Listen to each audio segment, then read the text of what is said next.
The golf world held its breath. Two prodigies. Two legendary bloodlines.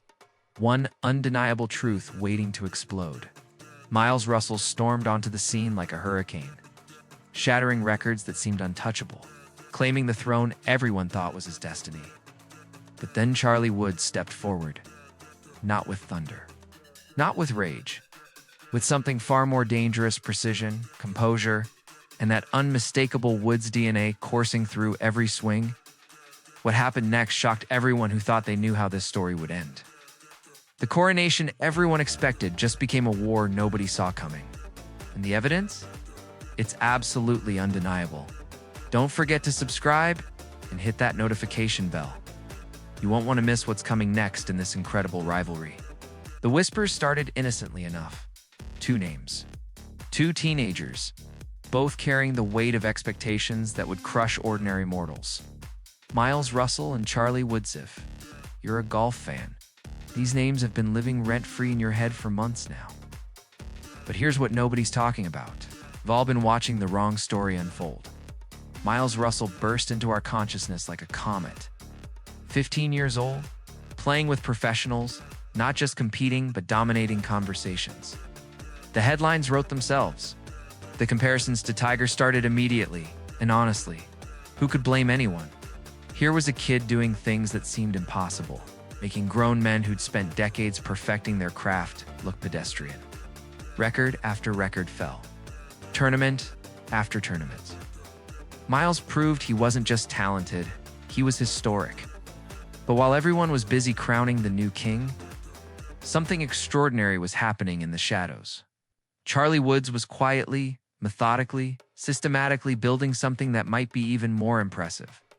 Not flashier, not louder, but unmistakably Tiger. Let's rewind for a second. When Charlie first appeared at the PNC Championship alongside his father, the world collectively gasped. The swing wasn't just similar, it was eerie, like watching a time machine. The mannerisms, the focus, the way he carried himself between shots. Tiger's son wasn't just playing golf. He was channeling something deeper, something genetic, something that can't be taught in any academy or learned from any instructor. Miles Russell's story is remarkable. Absolutely. At 15, he became one of the youngest players to make a cut on the Korn Ferry Tour. Think about that for a second. Professional golfers who've dedicated their entire lives to the sport, grinding through mini tours and developmental circuits, watching a teenager show up and compete at their level. The kid's got talent that borders on supernatural. His ball striking is pure. His composure under pressure rivals players twice his age. He's got every right to the hype surrounding him, but talent alone doesn't make you Tiger Woods. And this is where the narrative shifts in ways that should make everyone reconsider everything they thought they knew about these two young phenoms. Tiger Woods didn't just win golf tournaments. He demolished the competition spirit. He redefined what mental toughness meant in golf. When Tiger was in his prime, other players would lose tournaments on Saturday night. Lying in their hotel rooms, knowing they had to face him on Sunday, that's not just skill. That's something else entirely. That's presence. That's legacy. That's bloodline. Charlie Woods has that same aura developing. And if you've been paying attention, truly paying attention, you've seen it crystallizing in real time. At the PNC Championship, when pressure mounts and cameras multiply, Charlie doesn't just perform, he elevates. His body language shifts into something familiar, something we've seen dominate golf for 2 decades. The way he stalks a putt, the way he processes a bad break, the way he celebrates with controlled fist pumps rather than explosive emotion. Miles is sensational. Let's be crystal clear about that. But sensation and legacy are different animals entirely. Miles is writing his own story, carving his own path, and that's genuinely admirable. He's not trying to be anyone else. He's Miles Russell, and that name is earning its own respect in golf circles worldwide. His achievements at such a young age suggest a career that could redefine modern golf. But Charlie? Charlie isn't writing a new story. He's continuing the greatest story golf has ever known. And that distinction matters more than people realize. Watch them side by side.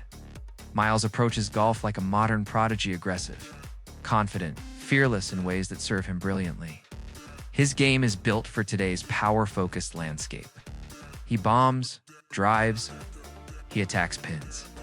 He plays with the kind of freedom that comes from having nothing to lose and everything to prove. Charlie approaches golf like a woods, calculated aggression, strategic brilliance. Every shot has purpose beyond just executing technique. He's already thinking 3 shots ahead while processing the shot in front of him. That's not something you learn at 15. That's something you inherit from the greatest strategic mind golf has ever produced. The real evidence emerged not in their victories, but in their setbacks. Every athlete faces adversity. Every prodigy hits walls. How you respond to failure reveals infinitely more than how you handle success.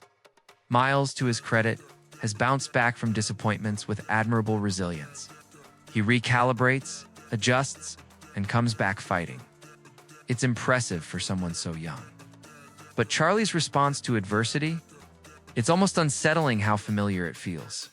The quiet determination, the refusal to make excuses, the way he processes what went wrong with analytical precision rather than emotional reaction. Tiger used to turn bad rounds into laboratory experiments, dissecting every swing, every decision, every mental lapse. Charlie's doing the same thing at an age when most kids are worried about homework and video games. Tiger has been remarkably careful about Charlie's development. No rushing. No forcing. No pushing his son into situations before he's ready. That patience speaks volumes about what Tiger sees in Charlie's potential. Tiger knows what it takes to become Tiger Woods, and apparently, he sees those ingredients present in his son. That's not a father's bias. That's the most qualified evaluator in golf history making an assessment. It's based on decades of unmatched experience. Meanwhile, Miles has had to forge his own path without that same level of legendary guidance. His parents have been supportive, his development has been professional, but he's not getting daily wisdom from arguably the greatest golfer ever to live. That's not a criticism, it's just reality. And Miles has done extraordinarily well navigating that journey independently. But when we're talking about who's the true heir to Tiger's throne, that daily access to Tiger's mind becomes an almost insurmountable advantage. Charlie isn't just learning golf from Tiger, he's learning how to think like Tiger, how to prepare like Tiger, how to handle pressure like Tiger, how to understand the mental warfare that happens between a golfer's ears. During critical moments, the swing itself tells an incredible story. Biomechanical experts have analyzed both young players extensively. Miles has a beautiful, technically sound swing that produces tremendous power and consistency. It's a modern swing built for modern golf. Charlie's swing is something else. It's a direct transmission of the most studied, most copied, most successful swing in golf history. Every position mirrors Tiger's prime years. The way he loads into his right side, the hip rotation sequence, the club delivery through impact, the high finish. It's not imitation. It's DNA expressing itself through a golf club. Some critics argue that being Tiger's son creates unfair pressure on Charlie. They're right. The scrutiny is intense. The comparisons are constant. Every shot is analyzed through the lens of his father's legacy. That pressure could destroy most young athletes.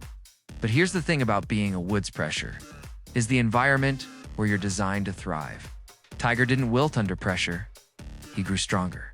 And every indication suggests Charlie possesses that same rare genetic mutation that transforms pressure from burden into fuel. Miles faces his own pressure. The pressure of being the young sensation, the record breaker, the prodigy. Everyone's watching. But it's different. It's the pressure of expectations based on his own achievements. Charlie faces the pressure of expectations based on someone else's immortal legacy. One is challenging. The other is potentially crushing. Yet Charlie seems unfazed, almost energized by it. The tournament results tell part of the story, but not the whole story. Yes, Miles has competed at higher professional levels at a younger age. Yes, his resume of achievements is currently more extensive. But golf history is littered with young phenoms who burned bright and faded fast. Sustainable excellence requires something beyond early success. It requires the mental architecture to build a decades-long career at the absolute pinnacle of the sport. Tiger's career wasn't just about talent. It was about relentless work ethic, strategic genius, mental fortitude that bordered on superhuman, and an almost obsessive attention to detail in every aspect of preparation.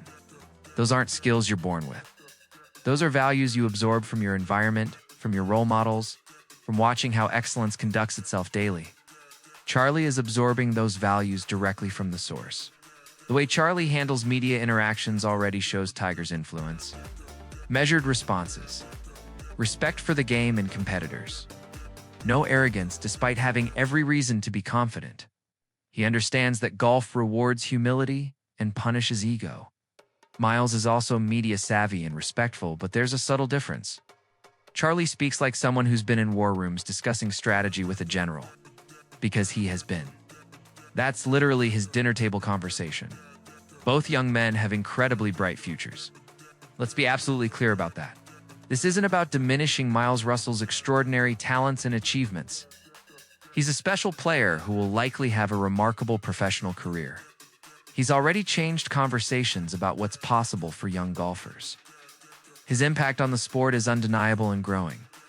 But the question isn't whether Miles is talented. The question is whether he's Tiger's true heir.